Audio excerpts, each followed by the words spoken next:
What's going on, Win Daily family? It's Tenacious D Jones, joined by my boy Nick. Say what's up, Nick. Happy Saturday. It's a pleasure to be here on a Saturday. Usually Sunday mornings I got a good headache going on today. I'm feeling fresh, ready for this slate, and 4-game slate too. Should be a fun one to break down. We're not going to be here for an hour and a half, so I'm ready. Let's do it. Yeah, the hangover's not so bad at noon. They're usually worse on Sundays. But hey, we got a 4-game slate. We wanted to hop on here, break it down, answer some questions for you. I know you always hit us up in our Discord channel at windailysports.com. Ask some good questions, but we'll try and do it live for you here. We still have plenty of time before these games start. So go ahead and get your lineups done now. Have a good Saturday. Come back and see how you did. Don't stress out about it all day. When you do that, you start tinkering too much and you make bad moves, in my opinion. But let's top right in. We do have some weather concerns, or I don't know if they're concerns or not. Some people think they are. Some people might be overreacting to them. Some people might not be reacting enough. But it's only 2 games, and if both games have weather concerns, you kind of have to play it like it is. But I'll start off talking about Minnesota at San Fran. I'm getting this from Kevin Roth Weather Report. A bit on the breezy side, wind sustained at 15 miles per hour with gusts up to 20. Maybe enough to consider minor impacts to deep passes and kicks, but not enough to significantly downgrade really anybody. And it looks like kind of the same thing over in Baltimore. So both games have a little bit of like 15 mile per hour winds with high gusts. I'm not going to think too much about it. Does that change any of your plays here, Nick?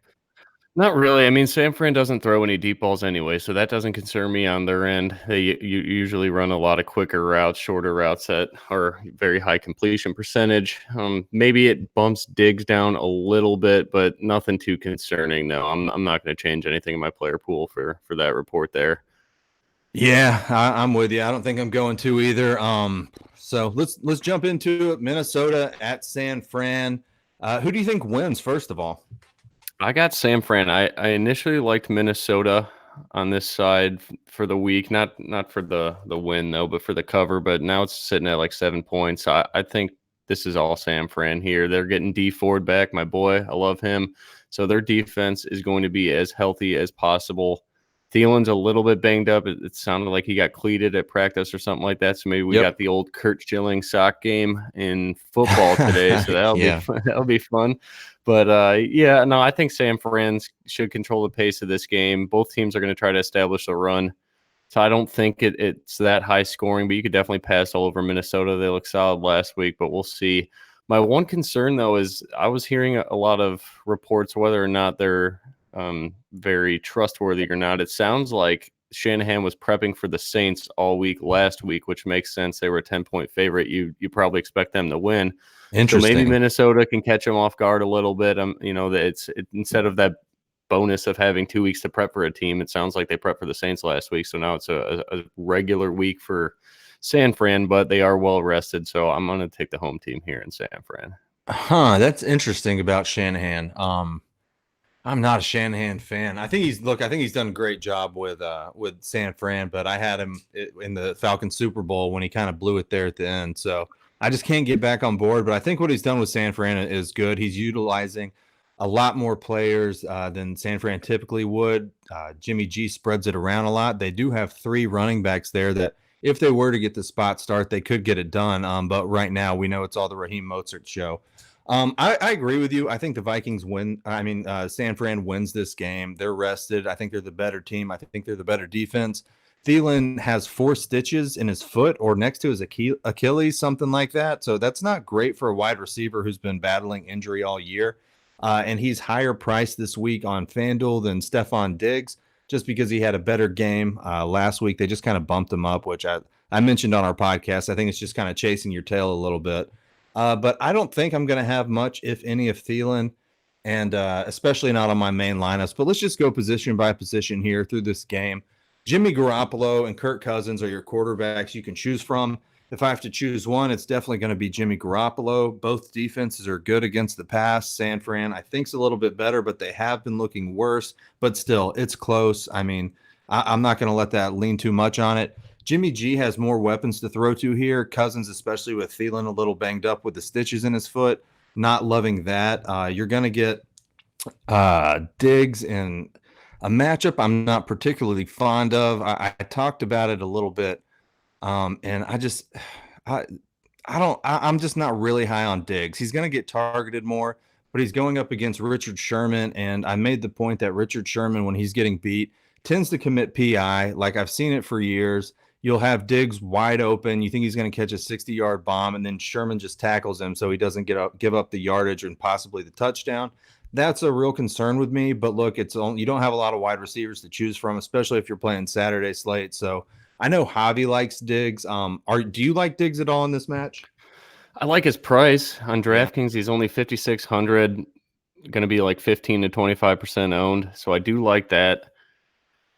I don't know. It's the whole like the main lineup thing for me is just kind of tough. I don't know if I'm pretty much at the decision right now in my lineup where I either go with Debo or Stephon Diggs, and I just feel like this spot in my lineup makes a lot more sense for a safe guy, and I think that's going to be Debo. But if Stephon Diggs is not going to be chalk, I'm definitely interested in that. He can beat anybody down the field, but if he is lined up with Richard Sherman a lot, you said it best on Thursday on the podcast. Richard Sherman's going to hold and get the PI, so we may not get a lot of opportunities for a Diggs deep ball.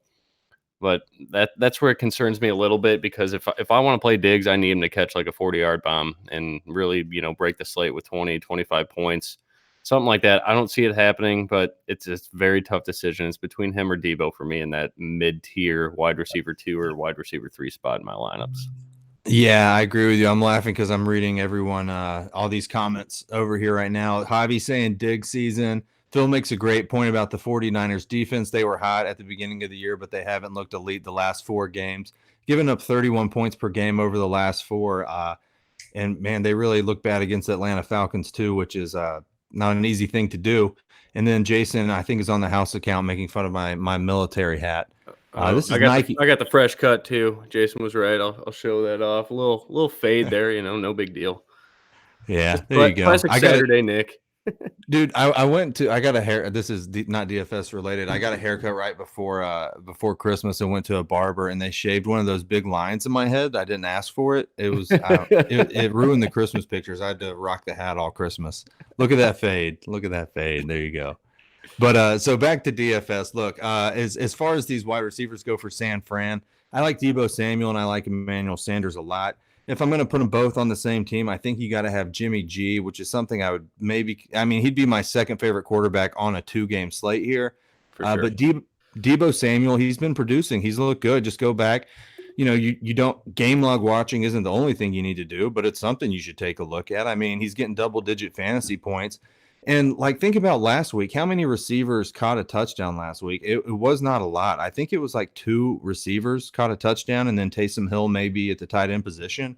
So it's not guaranteed like you're going to have 4 or 5 receivers all catch touchdowns here. You just want somebody to be sustainable and get you enough points at 6,100. I think Debo Samuels can get you double digits again, and then Emmanuel Sanders. He finally had a week to rest here. I know Andrew Erickson was on him a little bit, talking on Twitter about how not enough people are talking about this guy. He's a big game guy, and he's going to be ready for this game. He's healthy. He's good to go.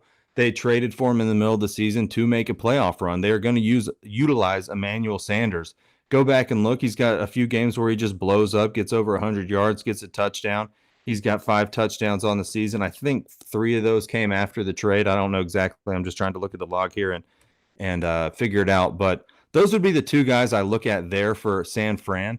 If you want to punt somebody, it's at one of these positions, you're going to have to probably punt somebody today with the running backs we're looking at. If you're going to do it, maybe Kendrick Bourne. Look, it's not someone I love a lot, but sometimes he gets in the end zone. Hey, last time you called Kendrick Bourne, he scored 2 touchdowns. So yeah, so that is true. Yeah, he's got 1 2-touchdown game. He's got a little run here, Arizona, Seattle, Arizona, where he got a touchdown in each game, 3 in a row. So that's probably the third guy coming in the offense here that I'd look at as a pass catcher at the wide receiver position. And then talk about these tight ends, Nick. I know you were a little uncertain about Kittle earlier in the week. Has that changed? No, yeah, it has changed. I know I was texting with Javi last night, and I see him in the chat now saying fade Kittle. Man, Minnesota is very tough against the tight end, but Kittle's props are through the roof right now. It makes me want to play him. And his ownership dropped a little bit too. Let's see here. His props 6.5 catches, 80 yards, and he's minus 105 to score. So he's the closest tight end to that 100-yard 3-point bonus on DraftKings, something I value dearly. So I don't know. I could fit Kittle in my main lineup right now for the full 4-game slate, and I was off him all week, but I'm not really looking into Kelsey's knee injury. If it's just a bruise, he'll tough it out. They got tons of medicine on the sideline there to juice him up, get him ready to go. Mm-hmm. But Kittle now, when I added the props to my projection model, he is blowing up my value chart here. Like even at 6,200, I have him as one of the highest values on the board. So I don't know. I was off him. I know Javi's off him, but I don't know. I think I gotta love Kittle now. I'm a prop kid. Always have been. Always will be. 6.5. I had him projected for 5 catches, but if they're showing 6.5 and the juice is on the over there in 80 yards for a tight end, you're not going to get that with anybody else. Like the only guy that can match that's Kelsey. If he gets like 8, 9 catches, I don't see that being the game script for him. And then Mark Andrews if he scores 2 touchdowns. So I think Kittle is the number 1 tight end play on the board. And I was completely the opposite of that of Thursday. So I don't know. I didn't drink heavily last night, so it's nothing like that changed me on this. It's just looking at the board, plugging in the numbers. It's just, it's scary. But I think I'm going to be heavy on Kittle. Sorry, Javi. It's the one spot we disagree this week. So we're getting back to where what got us here is disagreeing a lot. So, and hopefully I don't make up any words today on the live stream. I know I did that on the podcast. So I'll see what I can come up with, though. But yeah. I'm all in Kittle, it sounds like right now. Vegas loves him. I love him. His ownership's going down a little bit on the slate. I think he's as safe as they come. Yeah. I'm going to rock him. Look, this slate, you've got 3 great tight ends in Kelsey, Kittle, and Andrews, and then a couple punt guys we like we'll touch on here in a little bit. But what about Rudolph? So when Thielen is hurt or when Thielen was out, Rudolph really thrived. I know Thielen's going to play, but he's definitely banged up. He's got stitches in his foot. Does that make you want to go back at all to Kyle Rudolph, who got lucky as hell last week and caught a game-winning touchdown, or are you going to stay away from him? Yeah, poor PJ Williams. He just looked like a fish out of water on that play. We always love picking on PJ. I don't know why they had man-to-man coverage with PJ Williams on Rudolph. I think I could score on man-to-man on PJ Williams. Probably not. He'd probably beat my ass, but yeah, I mean, you made a great point about Rudolph. I only played Rudolph this year when Thielen was out. Rudolph's usage was just through the roof. I think it's a good spot for him. San Fran plays cover 3. That's usually very advantageous for opposing tight ends. And Rudolph ran a ton of routes last week. That was some of the information I was looking at last night. So I definitely don't think he's a bad play at all. That's kind of my question is when we get to this Green Bay game, do you like Rudolph more or do you like Jimmy Graham more at this price? I think Rudolph's 3,400 on DraftKings, Jimmy Graham's 33. The game script seems like this is going to be more for that decision, Jimmy Graham or Rudolph. It sounds like the game script is going to be more in favor of Rudolph getting more work because Minnesota's probably chasing points in this game. I don't see Green Bay chasing points. So I don't know. I mean, Rudolph's definitely in play now that I looked at all that. And if Thielen's banged up, that should be a big bump up to Rudolph. Yeah, it would make me like Rudolph more too. Caleb Rice is making fun of my dog picture on the wall. I tried to not have it just a white background today. That's my 2 dogs. That was my wedding gift for my wife that she got painted for me. I think they're nice. I like them. Thank you. I think the only thing I got in the background now that I had the glare and couldn't show the city, and the city looks terrible right now. It's just icing. I got my my Fulte bobblehead here. So, yeah. I can't. I'm on delay. I can't. I'll see it in 3 minutes. But yeah, there you go. I'm sure it's nice. But look, all right, cool. We need to touch on these running backs too. Obviously, you've got Dalvin Cook and Raheem Mostert. I think Mostert's probably the guy you start most of your lineups with here. Look on the 2-game slate. Obviously, on the 4-game slate, probably so too. He's 6,700. He's way underpriced. Do you have an ownership projection on him, Nick? On Mostert? Yeah. I am seeing around 30 to 40%. It's kind of changed all day. I mean, it's a little too high for me, but this guy's an absolute touchdown machine. I think he has 7 touchdowns in the last 6 games. And he is one of the few players on this slate that are less than even money to score. His odds right now, I think, are 110 juice on the touchdown in favor of that. Yeah. So he's definitely in play. It's just I could see Shanahan using Coleman. I could see him using Breida. I know. I think it was was it Rocker that loves Breida this week? So that guy is on absolute fire right now. So if you Yeah. want to play somebody that's way off the radar, Breida's on his radar, and pretty much everything Rocker touches right now is turning to gold. So you could ride Breida if you want. But I don't know. I wish Mostert was more involved in the passing game if I were to play him on DraftKings. I think on FanDuel it's fine. Take the touchdown odds and the heavy workload that he's probably going to get and use him. But on DraftKings, he's probably a fade for me right now, just because I'm doing everything I can just to get 200 more bucks to go to Damian Williams. I'll eat that chalk. That's going to be good chalk today, and then I'm going to jam in Aaron Jones everywhere I can. Yeah, Rocker's been floating around the top of these tournaments the past few weeks. He keeps almost taking it down. So maybe he can get one today. I mean, he's been on. I think Matt Breida, you can consider him in like a huge GPP. If you're playing small single entry or cash, I don't think that I would go there. Maybe I think Rocker's watching the show though. So if you have anything you want to throw in the comments here, we will repeat it and we He will says listen Breida to it. And season. we might play it. Yeah, I saw that Breida season. But that'd be gross if Breida or Coleman vultured Mozart. I think even if that does happen, then Mozart still gets his, and there's only a $1,700 price difference around these guys, and I don't know. I'd pay the extra $1,700 personally and get the guy that I know starting. Maybe Rocker knows something I don't. We'll wait and see if he has something to say about it. If not, we'll just keep churning through it. But these defenses also we should touch on. Defenses you can get a little weird on these slates. We all saw it last week how the Titans came in and got the pick six at the end and made me fall from like $33,000 to like $5,000 or something. It was so sick. 10 seconds left in the game. I was going to win everything, but I didn't. So I'm going to try and do it again today. The 49ers, I do like their defense. Sure. I mean, you don't have many to pick from. They're one of the highest priced defenses, but I do like it, especially with a hobbled Thielen. It should be, they're going to try and force it to Diggs. Rudolph's going to get the down low stuff, and then Cook's a monster. They're going to feed Cook. But you're hoping for a turnover or something, and defenses aren't something that you can predict. I mean, you just can't. They never get hurt, and anything can happen. A tip ball, a fumble, a pick six, run the kickback. A lot of stuff can happen. So do you like either of these two guys as your main defense, 49ers or Vikings? Yeah, it looks like my main defense right now is the 49ers, but they are insanely popular, and I hate playing the most popular defense, like you said. They're impossible to project, and it's a good way to get different is by not using the chalk defense. So maybe I could pay up to Baltimore if I shuffle some things around. That's pretty much the decision. If I use Diggs, I can't afford Baltimore here. But if I go down to Debo, I could afford Baltimore. So maybe that's where I'll go. But I don't know. It's tough. I just think the 49ers are such a safe play today, especially if my boy D Ford's back. They're going to be healthy. I mean, they're so good at home. They make so many good teams look bad at home. I mean, they destroyed the Green Bay Packers when they were at San Fran.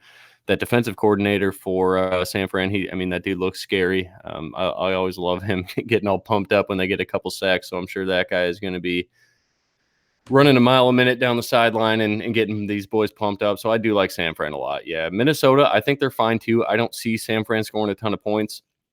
We got an implied team total of 26, so that's pretty high. But I think Minnesota is going to be very motivated to come out and play today. So I think you could use them too. I just don't think either of these teams to go for negative points. And Jimmy Garoppolo is more than capable of throwing interceptions. So don't feel bad if your roster build leaves you with the Vikings. Yeah, that's a call that our founder Jason Mizrahi was saying on one of these podcasts that he does like the Vikings somewhat here, and I can agree with it. I mean, they're $1,000 cheaper than the other best guys. They're the best defense down in the bottom four on FanDuel, so I can get behind it. I think it's fine. And like I said, you can't predict a defense, so the ball just has to bounce the right way for them once. But we're done with that game. Let's move it on over to Tennessee at Baltimore. If you're not subscribed to our channel or our Discord channel or our website at windailysports.com, please go over there and check it out. We do have a lot of free content, but we also have some content that you paid $20 a month for, and then you can come talk to us whenever you want in the Discord channel. But you want to hit a couple questions real quick? Oh, yeah. I think we got a few. Chris was asking you, would you play both 49ers wide receivers and Mostert in a Saturday only? Maybe you got to that one. I'm not sure. Yeah, I didn't get to that, but in a Saturday only, I would. I mean, I think they're both priced right. And like I said, it's not guaranteed that, 3 or 4 people are going to get a touchdown here. I don't hate it on a slate like this because what you're doing is basically playing a showdown slate. You just have more people to choose from, but also the pool gets narrower because in the playoffs, the guys are going to tend to go to their best guys. I don't think you're going to have a lot of, cheap guys sneaking in and stealing touchdowns. They're just going to up and down the field go with their best guys unless it's a complete blowout.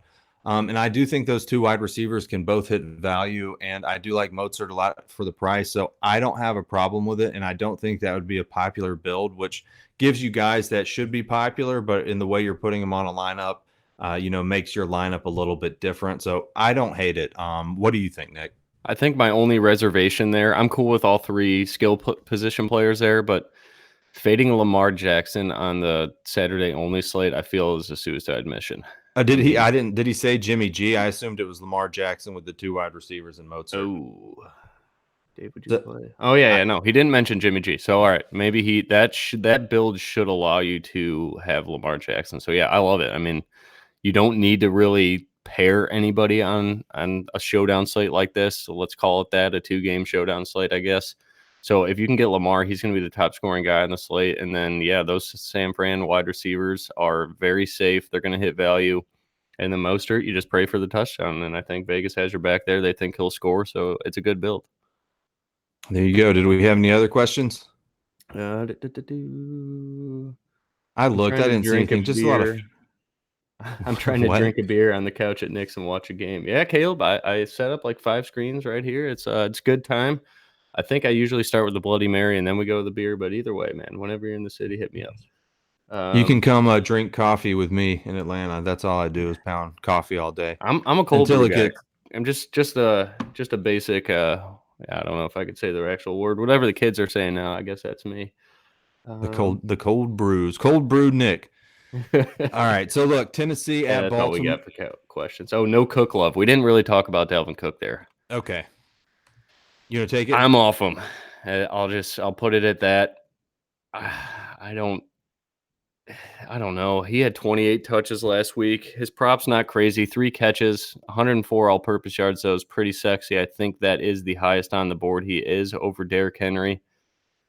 Mm-hmm. I mean, I love his usage, but it's a pretty expensive price. I feel like, to me, Dalvin Cook in your lineup is going to be a way to get different. That's for sure. Everybody on this 4-game slate, at least, everybody's going to be jamming in Aaron Jones and Damian Williams, and that is the chalk build, and that's usually not how I build my lineups, but I'm just so heavy on those guys right now. I think they're just can't miss plays, but if you want a guy that's going to get 25 touches and the most talented player on the slate, it is Dalvin Cook. So I cannot dog on him at all. If you have him in your lineup, use him. But yeah, I like the first game. I've seen. Sorry to keep cutting you off there, but I've never seen Dalvin Cook at plus money to score, and he's plus 125. That is scary. Yeah, that's a little bit strange, isn't it? So, like last week, I'm looking at it. He carried it 28 times, got targeted 5 through the air, put up 26 points. And when he was healthy at the beginning of the season, he's usually getting over 20 carries. I think he gets over 20 carries again. It's just what's he going to do with them? I think he can do enough with them to pay that off. And then especially with the targets through the air. I like him better on DraftKings a little bit. But I do not think that's a bad play. And on the 2-game slate, I mean, yeah, who else are you going to choose from, right? I mean, it's going to be Cook, Mozart, Henry, and Mark Ingram or Gus Edwards, depending on what you believe about the Mark Ingram injury. So, yeah, 2-game slate, I'd play him for sure. He's got a safe floor. You know he's going to get the rock a lot, and you're not guaranteed any touchdowns from anyone. So if you can get someone who you know is going to be at least involved in the game more than probably any player on this 2-game slate aside from Derrick Henry, I'd play him. No problem with it. So yeah, I don't know how we overlooked Dalvin Cook, but yeah, glad we got to that. I jumped to wide receivers and then tried to backtrack. But the next game is Tennessee at Baltimore. Here's the weather report from Kevin Roth. Looking more and more like exciting weather. Rain and high winds will come after the game. Still a chance of a few showers at the end of the game, but I don't expect anything too heavy to fall. Similarly, we will still see some breezy conditions, sustained winds, 10 to 15 miles per hour, not that big a deal. With gusts up to 30, which is a big deal, but you can't predict wind gusts. But the really high wind comes overnight and after hours. So to me, that doesn't sound that bad. The weather's getting a lot of hype on Twitter, but I think it's fine. Either way, it wouldn't hurt Lamar Jackson, in my opinion. If he can't throw it, he's going to run it. That's kind of what you want him to do anyways. Lamar Jackson is clearly the top quarterback on this slate. I know he's the most expensive on the 2-game slate, on the 4-game slate, both slates. Mahomes is good on the 4-game slate, but Lamar Jackson's my guy. Look, we've watched him all year. He's going to be the MVP of the league. He puts up, close to 30 points almost every single week. You're going to need someone to just absolutely explode to catch Lamar Jackson, is what I'm thinking here. You probably feel the same way, or No, are you on 100% agreed. else? Yeah. When I'm going to play the Saturday only slate, the Sunday only slate, and then I'm going to play the combined. So I just like these games so much more than I did last week. But yeah, Lamar Jackson, I don't know how you don't play him. You have to play him. There's plenty of value elsewhere. I mean, worst case scenario, if you're on the Saturday only, you have to play a guy like Willie Snead or, let's see here, Corey Davis. I never like Corey Davis, so don't think I'm touting him. But at 3,700 on DraftKings, I definitely think he's going to get 4 to 5 catches. He's going to play on Jimmy Smith's side of the field, and that's the matchup that we would want if we had to choose a Tennessee wide receiver. So, there's plenty of value that makes sense. These guys are on the field, Snead and Corey Davis. So if you had to play them, I don't think it's the worst thing ever if the rest of your lineup has a guy like Lamar Jackson and just loaded with studs elsewhere. Yeah, so if I'm playing Lamar Jackson, you don't really have to pair him with anyone, but you're probably going to be forced to on such a small slate. Marquise Brown is too cheap. Nick and I both agree on that. Look, he's boom or bust. He can kill your lineup sometime, but you don't have a lot to choose from. He's 5,300. He's the wide receiver 1. They're in Baltimore, first game of the playoffs. I think you got a good shot with him to exceed value there. And then down below, I think Willie Snead is way, way, way too cheap. He's 4,500 on FanDuel, and he's had the last game. They didn't need to use their offense. He didn't have to do much. Game before that, he kind of had a dud. He has a dud. He's had more duds than not duds, but at 4,500 for someone who is going to be on the field, I like Willie Snead a lot as one of my punt wide receivers. You have any other guys there? You want to back any of those guys up? No, for sure. I'll back up Willie Snead a little bit. It's the whole Logan Ryan thing again. He's got the best matchup on the field. Marquise Brown could burn anybody, but he's super popular, so I don't know if going with Hollywood Brown is the best way to go in a tournament, especially because everybody's going to pair him with Lamar, so you can get a little bit different going with Snead. Or, the only other guy I like in that game that's super cheap that allows you to have a very optimal build with Lamar is going to be Corey Davis, and I hate that guy, but I think it's the play. I mean, Vegas has him for 3.5 catches. I haven't seen that out of Corey Davis ever. He's usually like a 1.5, 2.5 catch prop guy. I mean, what about A.J. Brown, though? He was everybody's golden boy the last 2 months of the season, and this is a week that you can get him at damn near single-digit ownership, and he's $6K on DraftKings. Yeah, I'm with you there, man. And Mark Andrews, too. I mean, he's a guy. He's love Andrews. He's probably my, I want to say, favorite tight end. He's cheaper than the other two guys. He's got a little questionable tag by his name, which might keep ownership down. He's fine. I think you can, or I know that you can attack Tennessee with the tight end position. They're ranked 27th against the fantasy tight end this year. That's pretty good. And Mark Andrews, we all know he can get 1 or 2 touchdowns. It's probably, honestly, the wide receiver 1 just at the tight end position. I mean, he gets more catches and targets than Marquise Brown and more fantasy points virtually every week. So Mark Andrews is a guy that I like a lot. Any echoing statements there for Mark?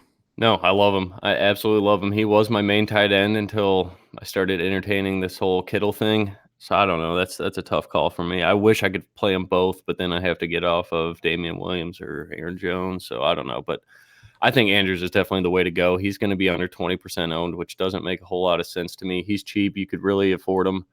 And exactly like David said, he is the number 1 wide receiver on this team. And Tennessee sucks at defending the tight end. Sorry about it if you're a Titans fan. But Andrews should have a big day. And this guy just piles up red zone targets. No one else on this team really gets him. It looks like Miles Boykin always comes out there in certain packages to get a touchdown. So if you need a min-price punt, maybe Boykin. I wouldn't play him. I'd rather go with Snead or just find a way to get Mark Andrews in there. Yeah, the Titans, America's new team. Everyone's rooting for them. I'm kind of rooting for them, too, a little bit, I guess. I'd like to see what they do. I love my boy Derrick Henry. We're going to touch on the Titans here in a second, but I'm going to go ahead and bring up Mark Ingram. A lot of people are scared about Mark Ingram, and rightfully so. It's been reported that he's got this calf issue, that he hurt his calf pop when he came back to practice, but they've been resting him for a couple weeks before that to just try and get him healthy for this game. This morning they're saying he's a go. I haven't seen anything about limitations on Ingram. Have you seen anything about that? No, it's going to be his call. If Mark Yeah. Ingram's good to go, they're going to go with him. I mean, that's the hardest thing on the slate especially for Saturday only. You're going to have him or Gus Edwards most likely. On the 4 game, I think there's just plenty of other spots to go this week where I'm just going to not play any of them and hope it doesn't kill me. That's kind of going to be my stance, especially in a multi-entry build. I'm just going to completely fade Gus and Mark Ingram. But if I don't know, no one's playing Mark Ingram, and you said it on Thursday, that's an excellent spot to get different. I don't know what hearing a pop in your calf means. We all saw that report. I think Ghost showed that this morning from Roto World. So there's some, legitimacy to that report. If Ingram said he heard something in his calf, I guess that's concerning. But I don't think it's a bad fade though, because this guy never gets more than 15 touches a game. So if he doesn't score a touchdown, you're fine if you fade Ingram. But he definitely has a lot of touchdown equity today. Yeah, where Ingram would really get gross. Say Ingram is healthy enough to, give it a full run, but if the Ravens start winning by a lot, then they're going to just pull Ingram because they don't want to risk him for the rest of the playoffs. However, it could be a closer game than people expect, and if it's a closer game and he doesn't have to take himself off the field, I think he's going to get plenty of run. I consider him more on the 2-game slate, but look, it's a risk. Like, I'm not going to act like I know that Mark Ingram's completely healthy and that he's going to get a full workload. I mean, it's NFL DFS. If you want to take a shot on Ingram, a guy that's looked great at the Ravens all season, take a shot on him. I think I'm going to take a shot on him. And another thing that makes me kind of like him a little bit is Gus Edwards only has a 34-yard prop today, which to me says that Vegas knows that Ingram's going to be able to give it a full run. So even if he's healthy, I mean, the coaches know if his calf really is bothering him, they might try and avoid giving it to him more than usual. But it's just one of those stands you have to take for yourself. Look for more news coming out. We still have 3.5 hours before the game. So if you hear that Mark Ingram's going to give it a full go, I would take a shot on him. But here's a fun fact about this game. When I was just looking at Mark Ingram news, I didn't even realize this. There's 5 Heisman winners in this game, the Ravens and the Titans. We know that Ingram's won. We know that Derrick Henry's won the Heisman. Lamar Jackson won the Heisman. Marcus Mariota is going to be there. He won the Heisman. And then Robert Griffin III won the Heisman. So you've got 5 Heisman winners in this game. But let's talk about another Heisman winner in Derrick Henry. What are your thoughts on him? Oh, man.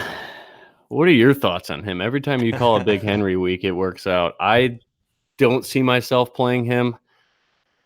It's the lowest touchdown odds I've ever seen for him all week or all year. He's usually like minus 225 minimum. Today, he is at minus 105 right now.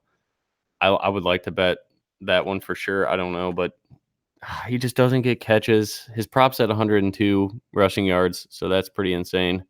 Yeah. He's going to get that bonus on DraftKings if he hits that. But I think if I had to choose a high-end running back, Henry or Cook, I'm going to go with Cook still. I love the involvement in the passing game, and Cook is the best player on the slate. I know Henry's a stud, but yeah, what is Henry's involvement in this game if it gets out of hand quickly? I think do they go to Deion Lewis, or do they just use Henry as a third down back still? I don't see that happening, but I mean, to me it's the playoff. Sorry to cut you off, but you're good. You're good. If they're not down 28 points, I mean, they're still with 6 minutes left, they're still going to be going for. I mean, they're still going to be trying to win the game somehow, some way. Here comes 2 onside kicks, but I'm not so sure that it's going to be a blowout here. So what they're going to try and do with Derrick Henry is just establish the run. Obviously, look, over the past 2 weeks, this guy's carried the ball 66 times. That's a ton. That's like 4-5 weeks worth for like LaShawn McCoy in his at the beginning of the season. So he's going to get it a lot. I don't think you can stop him. I know Baltimore's good. I mean, I don't see him, getting 60-yard touchdowns, but he's going to get 3 here, 5 there, 4 here, 7 there. He's too good right now. I'm not going to say fade him on a slate like this. He's he's proven to be one of the best running backs in the league this year, if not the best. So, him and Christian McCaffrey. So I like him a lot still. I'm still going to play him. If I can fit him in my lineups, which I found a couple ways to do, I'm going to do it, but you're punting wide receivers and you're having to get off some of these top wide receiver guys. But that's enough for Derrick Henry. I like him. Nick's going to fade him somewhat. So there you go. Over at the Titans receivers, the only other guy on this offense that I'm interested in at all is A.J. Brown, and he is so expensive on FanDuel. It doesn't really make sense. It looks kind of gross. I don't think a lot of people are going to play him because of this price. His ownership's going to be low. But if you want to scratch off that game against New England, we told you last week, don't play wide receiver 1 against New England. What happened? He got targeted once. You can't do it. But before that, it's like Michael Thomas numbers, guys. I mean, 20 points, 15 points, 21 points, 31 points. He had a 6 in there, 21 points. Those are great numbers. And in a game where they might be trailing, A.J. Brown's going to definitely get targeted more than one time. I'm seeing about, 7, 8, 9. And I think it's a decent play. It's another risky play. It's not my favorite wide receiver on the slate, but if I'm picking a guy from Tennessee, then it's going to be A.J. Brown. Do you have any interest in him at all, Nick?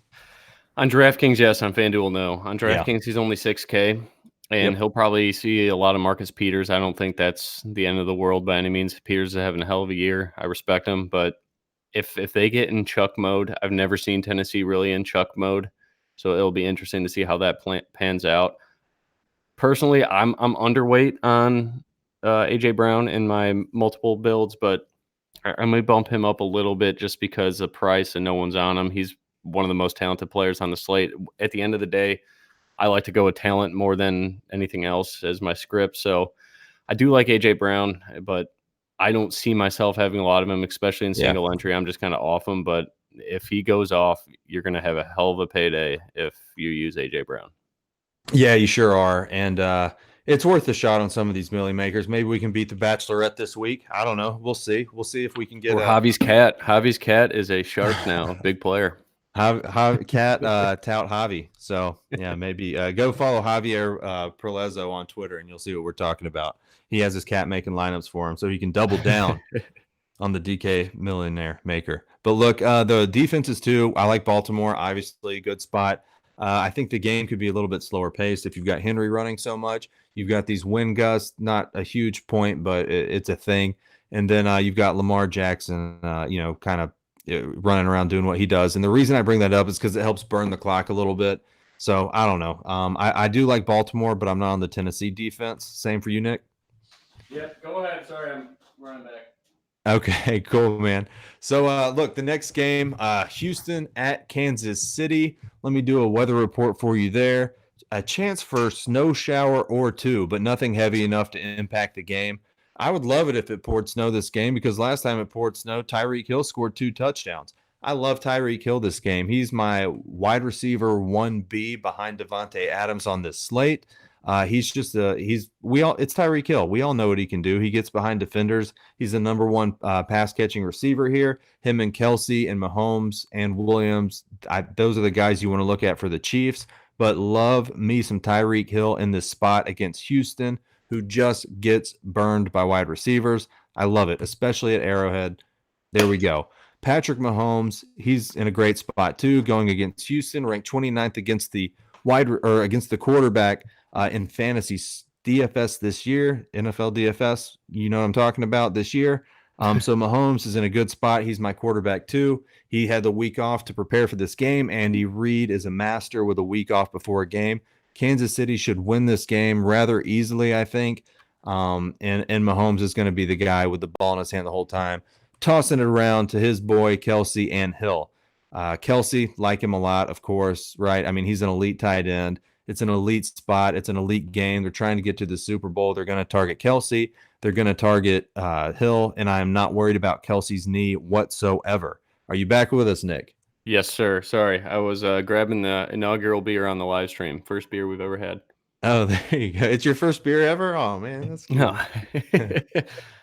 Pretty good. But I see what all the hype's about. But yeah, I'm absolutely in love with this game. This is where I'm going to put the most of my focus. We got a total of 51.5 points, by far the highest on the slate. Use that to your advantage. I mean, Tyreek Hill, he's minus 150 to score, right about 71 receiving yards. You know he could blow that out off the door with one play. Sammy Watkins, great value, but yeah, Kelsey, 6-catch prop, 72 yards, minus 150 to score. This is the game to stack up, and I like Watson on the other side here, especially if Kansas City's going to score like crazy. Deshaun Watson is going to run, he's going to pass, and it sounds like Will Fuller is in. Do you have any information on that? Yeah, he is. Jordan Atkins is. I think he's out now. But Will Fuller, yeah, he's gonna play.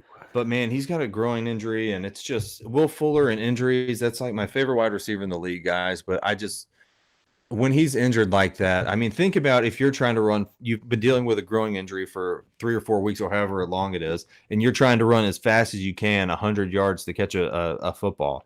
It's not going to be easy. It can be easily re-aggravated. If it's not and I miss out on it, I'm going to hate myself, but I'm staying away from the wide receiver with an injury history and a growing injury the past month. Yeah, I'm 100% with you. I won't play him, but if he's there, it should help this game just score more points. Let's hope. Yeah, let's hope so. I'm trying to pull up the confirmed Jordan Atkins is out. I saw that this morning, but I'm not sure it was official. Have you heard any more updates on that? No, nothing yet. My app doesn't have anything for him. Because that was the thing we were talking about Thursday. I think this is a great spot for Darren Fells if Atkins is out. Yeah. Now, I'm not going to use Fells as my tight end one because, again, I'll reiterate, I think the majority of my single entry lineups are going with a second tight end in the flex and just playing studs elsewhere, whether that's Mahomes at quarterback, Kelsey at my tight end one, or Kittle at my tight end one. But if you do that, you can get a guy like Tyreek Hill. You can get Kelsey in there too, and you can fit Mahomes and Damian Williams, whatever you want to do. I just think the more exposure you have to Kansas City and Houston, the better you are this weekend on the full slate and definitely on the 2-game slate tomorrow. You were talking about Sammy Watkins on the podcast a little bit. Are you still on him? Yeah, his ownership is going through the roof. So either Win Daily is going national and everybody was listening to the show and going on Sammy Watkins. He's now at 20%. When we were talking about him Thursday, he was at like 8 to 9. I love that. Then now I don't know. I still think it's a great spot. He's got a 3.5 catch prop, only 45 yards, nothing sexy there. I think you can get different with, going with Snead or with Corey Davis if you want to pay down. But yeah, I do like Mecole Hardman a lot. I was watching a lot of Houston and Buffalo. It looks like John Brown could get open at will. And John Brown gets open because he's obviously a great route runner, but he is fast. And that is what Mecole Hardman is. Mecole Hardman is so fast. I think he could burn any one of these corners. My only concern with him is the snap count. He rarely plays more than like 35% of the offensive snaps for KC. Obviously, that's pretty risky because we need to be on the field if we're going to score points. But I do think that there is a big play in store for Mecole Hardman this week. So I don't know. He won't be in my main lineup, but I'm definitely going to be overweight on him in my multi-entry builds. And by overweight, he's projected for like 2% ownership. So I'll be like at like 10, nothing crazy. If he doesn't do anything, it won't kill me.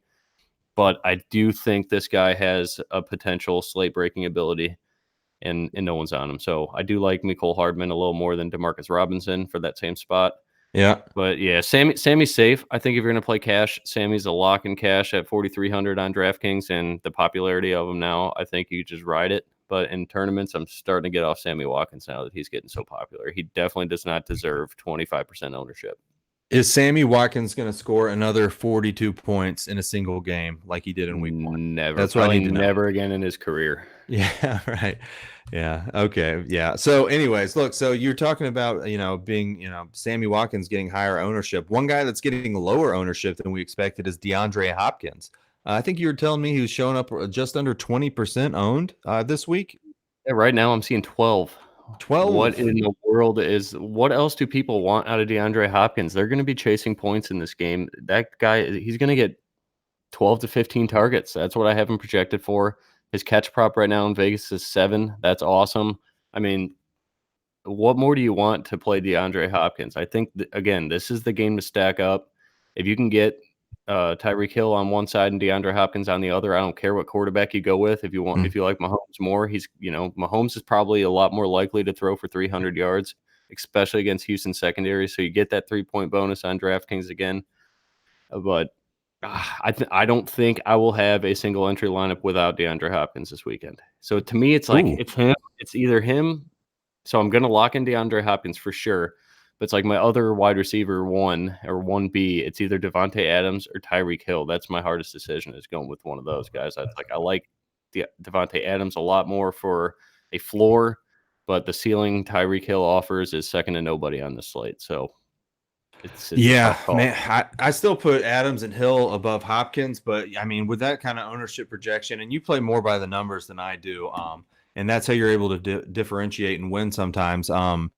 But Hopkins, it's not my favorite spot for him, just because I know Will Fuller. I was just talking about how he's not going to be healthy, but he's going to be on the field, and that takes a little bit away from Hopkins, just a little bit. He's still a very elite wide receiver, and he's the number one option, but when Fuller gets in there, it starts to mess with his numbers just a touch, and also his red zone targets. And also Kansas City, it's not that easy to throw on him. But you make a great point about them playing from behind, and he's going to get the full run here. So there's your low-owned, high ceiling wide receiver. Yeah, he's my lock of the week. I'm going to say that. Yeah, right, I'm going to wear my Hopkins jersey tomorrow and let bygones be bygones, if that phrase works here.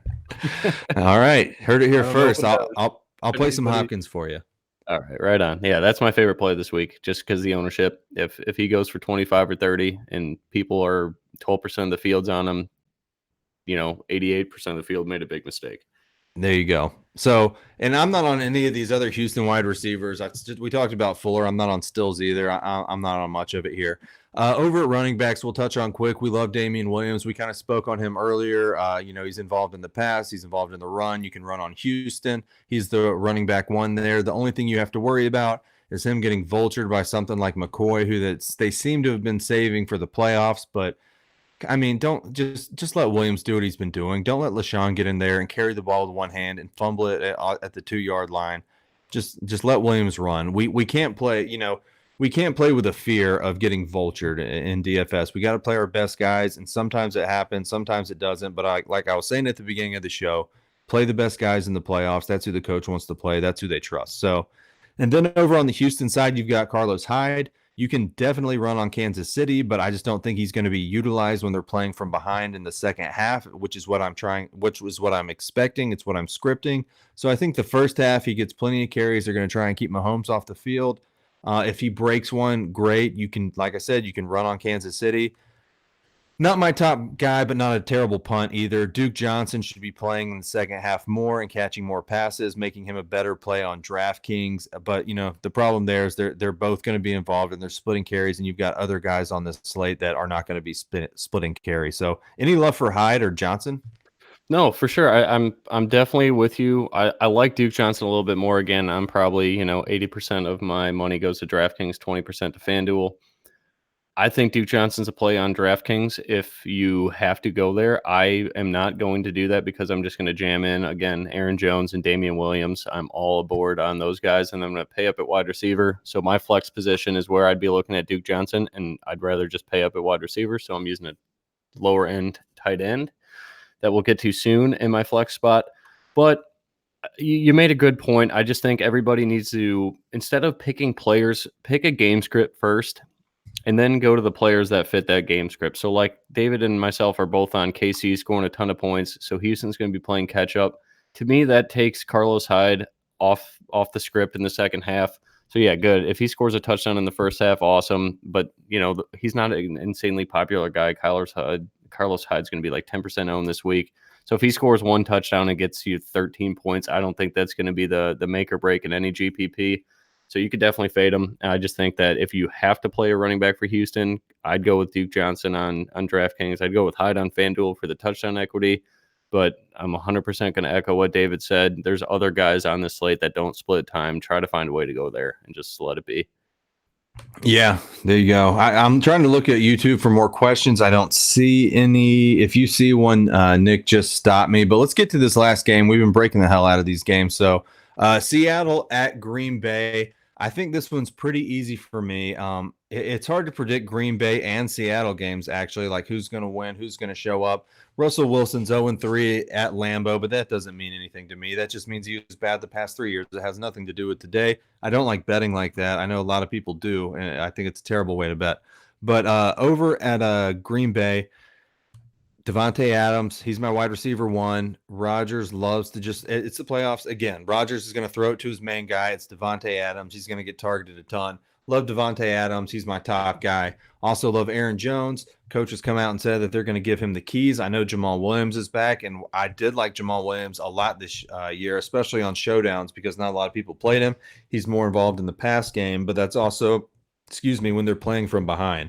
So for me, it's going to be Aaron Jones. It's going to be Devontae Adams. And then over at tight end, my cheap little tight end I'm looking at this week is going to be Mr. Jimmy Graham against his old team. That doesn't mean anything to me. What means something to me is the matchup. 31st, they're second to last against the tight end in the National Football League this season. Seattle has not been good. Jimmy Graham has probably the second best hands, or at least he's the biggest vet there. Rodgers trusts him, probably the second best hands on the team. So yeah, and he gets targeted in the red zone. He's $5,000. I think he pays that off. Look, do I think he's going to beat Kelsey? No. Do I think he's going to beat Kittle? No. But at this price, I think he's going to get you enough to keep you in the competition. I like Jimmy Graham a great deal this week. And of course, you're going to need a touchdown, but that's what you're going to need from everybody. So if Jimmy Graham gets in the end zone, turns into a great play, and he does have the best matchup at tight end on the week. Who you like from Green Bay? Who you like from Seattle? I like Jimmy Graham. You showed me the light on Thursday, and I'm 100% in. It makes so much sense. They are the best matchup for opposing tight ends this weekend. That's the guy to go with. And again, like David said, you're probably going to need a touchdown for him to, put up double-digit points. But if you're using him as the flex, I think that's the way to go. That's the way I'm going. He is like 80% of my flex spots this weekend. I really want either Kelsey or Kittle or Andrews in my actual tight end spot. And Devontae Adams, he's just the safest play on the board. I mean, I don't look at his game script the last couple of weeks. What are his targets? They're absolutely through the roof. And the Packers have needed to win every game that they played in recently. 13 targets, 16 targets, 13 targets the last 3 games. I don't know how you fade Devontae Adams. That's my one question, though, is Devontae Adams or Tyreek Hill? Yep, it's tough. I'm going to try and play them both. Yeah, just mix and match, guys. That's the way I would go. But I think if you're playing cash, Devontae Adams 100% needs to be in there. And then if you need your KC exposure, just go to Sammy Watkins for him in cash. But Devontae Adams is going to be busy. Seattle doesn't shadow. So I'm assuming that LaFleur puts Devontae Adams all over the field and mainly puts him on Trey Flowers, who's extremely beatable. He plays the right side of the field most of the time. I think Devontae, he's really all over the place, heavy. Yeah, I mean, he's everywhere looking at his snap charts here. So I think he's just the safest play on the board. And I love Jimmy Graham. That's kind of where I'm going. And Aaron Jones, I'm just locking him in no matter what. There is no other wide receiver for the Packers that I'm going to have a lot of. I may have a little bit of Lazard, similar to Devontae Adams. Lazard has been getting targeted like crazy the last 3 weeks. He's super cheap on DraftKings. He's probably more of a cash game play for me at 4,500. I don't see Lazard breaking the slate by any means. I think the red zone targets either go to Devontae or they go to Jimmy Graham or they're going to Aaron Jones. So those are the 3 guys I like the most. Yeah, I can see your faulty bobblehead now. I was trying to figure out what that was back on your table. It's your faulty bobblehead. Yeah, so yeah, all the same plays there pretty much. I'm not on many of these Seattle guys. I'm not going to be on Metcalf again. I do like Lockett over Metcalf. Lockett's priced cheaper, and I just think he's a better receiver on the team right now. DK, great game last week. He's looked good all season. He's a great rookie wide receiver. It used to be really tough for rookie wide receivers, but I would just prefer Lockett this week. I like his match a little bit better. I like that he's a bigger play guy, and I don't want to chase DK Metcalf. I might sprinkle him on a couple teams, but he's not going to be on my main, and he's not going to be one of my highly prioritized guys. David Moore, we were calling last week. We'll touch on him quick because he's cheap and he's got more opportunity. He almost got in the end zone for like a 40-yard touchdown last week. It would have been awesome. We would have won a ton of money. Didn't happen, but he still got to where he needed to get with 6.7 points because no wide receiver scored touchdowns last week, essentially. So it was fine. But I'm not going to go back to him again this week. No, I think Malik Turner's back too. Okay. And the other guy, Jerron Brown. Yeah, everybody's there. Just get off that Seattle spot. You have no idea who's going to be that other guy. Just use Lockett or use Metcalf if you like Seattle. I really don't like Seattle at all. If I had to choose, I think I'd go Metcalf just because he's impossible to cover no matter who it is. And he'll probably see the He's most huge. Kevin King, who's insanely beatable for Green Bay, especially on the deep ball. But I mean, Seattle, I think they're playing a third string left tackle, and that's so the blind side of Russell Wilson is going to be insanely weak. So I like the Packers defense too. I'll just get to that. But I don't think, just in my opinion, I'm taking all of those secondary wide receivers for Seattle just off my player pool in general. So maybe this is a bump up to Hollister too. I don't know. I don't like that guy. I'd rather go to Fells or Rudolph or Jimmy Graham. But that's kind of how I'm looking at it. It's Lockett, Metcalf, or nobody for me. And it is nobody. I don't think I have much Seattle at all. So hopefully Russell doesn't go nuts and kill us. Yep. And if you want to get different in a GPP, I guess Seattle's the way to go. No one's doing that, but also no one's playing Aaron Rodgers. What do you think about that? I know we talked about it a little bit Thursday, and the ownership just keeps going down. Yeah, I get it, but it's not for me this week. Anyone that's watched me all year knows that I play running quarterbacks, and you've got plenty to choose from here on a full game. Lamar Jackson, Deshaun Watson, Russell Wilson, even a little Patrick Mahomes at a lesser extent. So I'm not going to be on Rodgers because you can't have them all unless you're on The Bachelor. So I'm going to not play Rodgers this week and hope he doesn't beat me. I think people are trying to get sneaky with him, and I don't think I'm going to do it. What would scare me is if he's down in the the red zone and throws a pass, a passing touchdown to Aaron Jones or something, which he does do sometimes. So that would suck, but I might just have to miss it. I just think the upside's too high with Lamar Jackson. Yeah, I feel like I wouldn't say we're missing it, though. Sorry to cut you off there. I don't think we're missing it because you and I are both so heavy on Aaron Jones and Devontae Adams and Jimmy Graham. Odds are one, if not two of those three are going to be in almost all of our lineups. So we do have a little bit of Aaron Rodgers exposure that way. It's good point. We both don't think Rodgers is going to match the ceiling of a Mahomes day or a Watson day, or obviously not Lamar Jackson. So Watson's probably going to run for 40 yards. Lamar Jackson probably for like 75 plus, maybe 100. Who knows with that guy? I don't see Mahomes taking off too much, but Mahomes probably throws for 350. I don't see Aaron Rodgers topping that unless he has one of those 5 touchdown days. I think he had that one time this year and broke the slate. But yeah, I mean, if you are on Rodgers, which I don't think it's a bad play by any means, but I definitely, now that I did my projections in stone here, I got him at number 4. And I have 1, 2, and 3, Lamar, Mahomes, Watson, just so far ahead of them. So if Rodgers goes off, it sounds like David and I have ourselves covered because we will have Aaron Jones, Jimmy Graham, or Devontae Adams in all of our lineups. 1, if not 2 of those 3, right? Yeah, really good point. Really good point. I'm going to mention too these Seattle guys. I'm not on either of them really. Marshawn Lynch or Travis Homer. Lynch is 6,000. He's got a touchdown each week, but it's come when they're right on the goal line. Think they're going to have trouble moving the ball here because I do kind of like the Green Bay defense as well. Are you on Lynch or Homer? Or no, Lynch and Homer are off my player pool. Yeah, 100%. Marshawn Lynch is going to be like 25% owned. I get it. His price is so low. He does have some touchdown equity, but this guy hasn't played 30% of the snaps yet in a game, and I don't see that happening now. I mean, he's probably a little out of shape too, but for him, it doesn't matter because when they need him, it's just to go bulldoze people and score a touchdown. So if he does that, let's pray it only happens once, because if he does score twice, heaven forbid 3 times, it is going to be the winning lineup that has him. But I don't see that happening, so I'm off it. Yeah, I'm with you, man. I think we covered every single person that's going to play in all of these games. That was a long 4-game show, but that's what we're here to do. And now we're going to go back and we're going to tell you our favorite picks from each position to try and summarize it up for you. Do me a favor, please click that little like button on our YouTube video down there, a little thumbs up. We would appreciate it. And even subscribe and get notifications if you want to know when the shows are coming on. We're going to try and do them more frequently. NBA starting or halfway done. MLB is going to be starting soon, and we're going to try and incorporate more shows and build this up a little bit. But let's go position by position. We'll give you our favorite plays. I'm reading off FanDuel. Nick's going to be off DraftKings. So you ready to do this? Let's do it. Yeah, it's the perfect mold. And then, Michael, I know you had a quick question on the core for cash games, so I'll kind of cover that too as I go here. Cool. So should we just both say Lamar Jackson at the same time for quarterback? Yeah, that's fine. Yeah, it's Lamar and Patrick for me, but I think in tournaments I'm going to go with Deshaun Watson.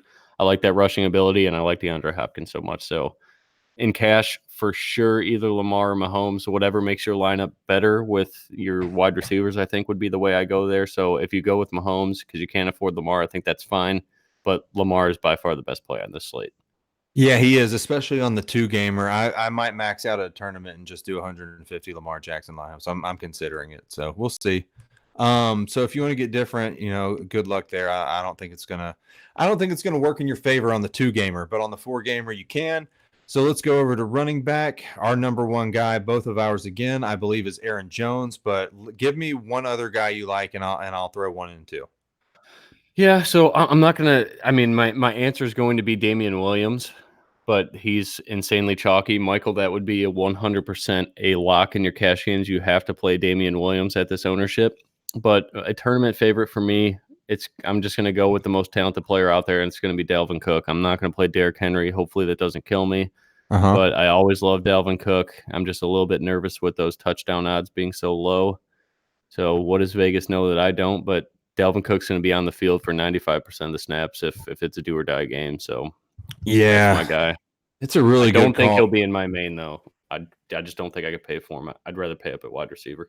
Here's the thing with running back this week. You've got 6 guys to choose from: Henry, Jones, Cook, Williams, Mozart, and Ingram. I think they're all in good spots. We know the concerns with Ingram. So maybe, build with your wide receivers who you like first and then fit in who you can fit in. Excuse me, at running back. I agree with Cook. He's going to get the most usage.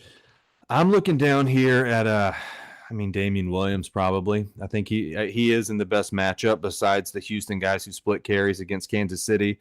So I'll go with Damian Williams there and hope McCoy doesn't come in and vulture him. And then, the guy right there in the middle that nobody's going to own is Mark Ingram. I'd still probably rank him 5th behind these guys, Mozart, Williams, Cook, Jones, and Henry. But if he plays, man, he's a good play against Tennessee. Nothing wrong with that, going against his old Bama buddy and Heisman winner, Derrick Henry. So moving on over to wide receiver. You like Hopkins. I like Adams. Love him. You love him. I like Adams, and I like Hill. Look, that's obvious. They're all up at the top. I would rank it Adams, Hill, Hopkins. How would you rank it? Yeah, I think probably the same. I'm gonna go Adams. Actually, I'm gonna go. Yeah, shit. It's so hard. I'll go Adams, Hopkins, Hill, because I think no matter what, Adams and Hopkins are getting you 16 points this week on DraftKings specifically. Tyreek Hill, he's a little more vulnerable to the deep ball, but he's the guy that's going to get you 30. So that's where I'm going to go. I think in cash, you 100% want Devontae Adams. You do not need to go to DeAndre Hopkins in cash, especially at that ownership. If Hopkins has an off day, you don't want that in cash, but there's no way Devontae Adams doesn't get you 15. So that's your block in cash there. And there you go. At the mid-range wide receiver, I like Debo and I like Sanders, but I'm going to rank Debo over Sanders. You got anyone down here at the mid-range? Debo over Sanders, and then I'm still going to tout Sammy Watkins a little bit, but that ownership's getting a little scary, guys. I think you could fade Sammy Watkins in a tournament now that he's popular. Diggs is interesting. I haven't made up my mind with him. I'll put it in Discord, kind of where I sit with him. But if I need a home run play, my punt wide receiver is going to be Mecole Hardman. And then Corey Davis is the other one. And I hate saying that. I want to throw up, but I got to finish this beer before I do that.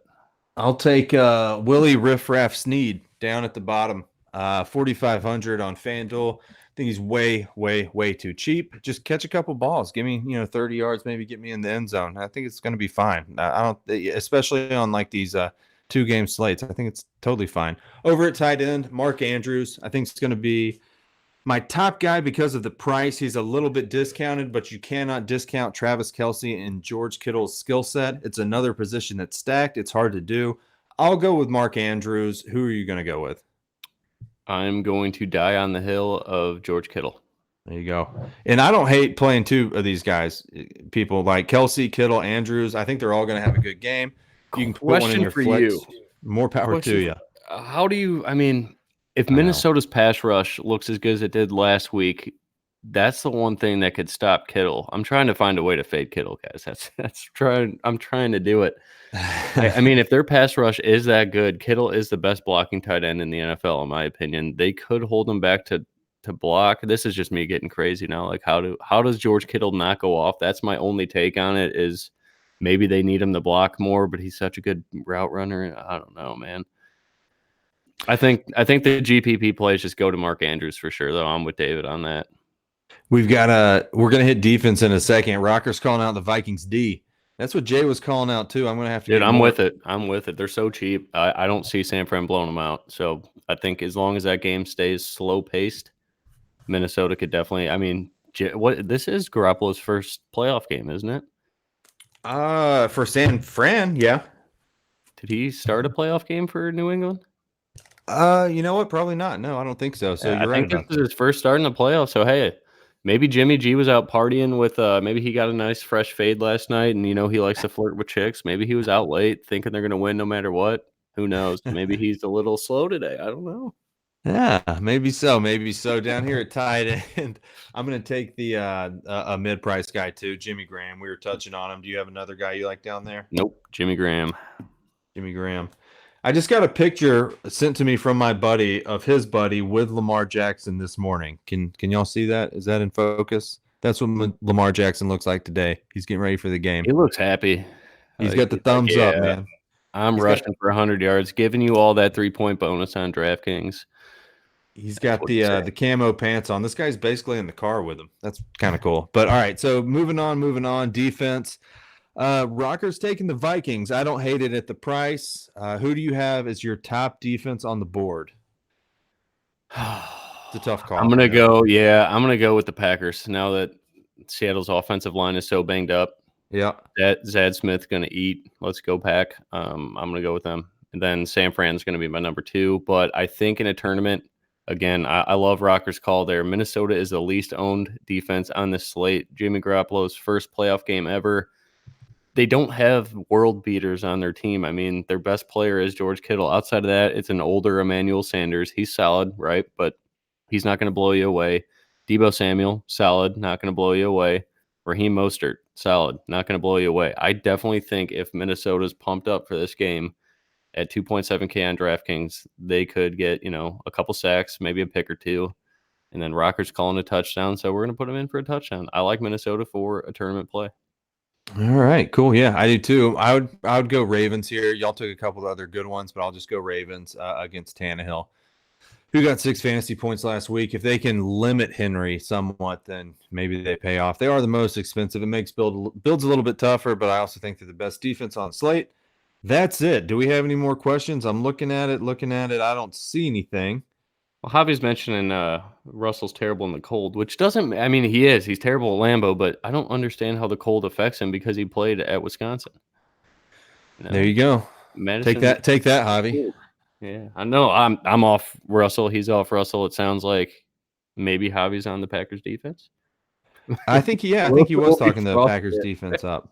Rocker's calling a Minnesota touchdown and Russell Wilson frostbite. That is ballsy plays, but I don't know if you can get odds on Russell Wilson getting frostbit, but I'm calling an Adam Thielen bloody sock, and I'm calling a Mark Ingram a better than expected game, and I'm even pulling out the Mark Ingram Julio Jones autographed gloves. I'm gonna throw them on from my college days. I don't know if you can see them, but I got them. You should just give us a couple up downs real quick for the people.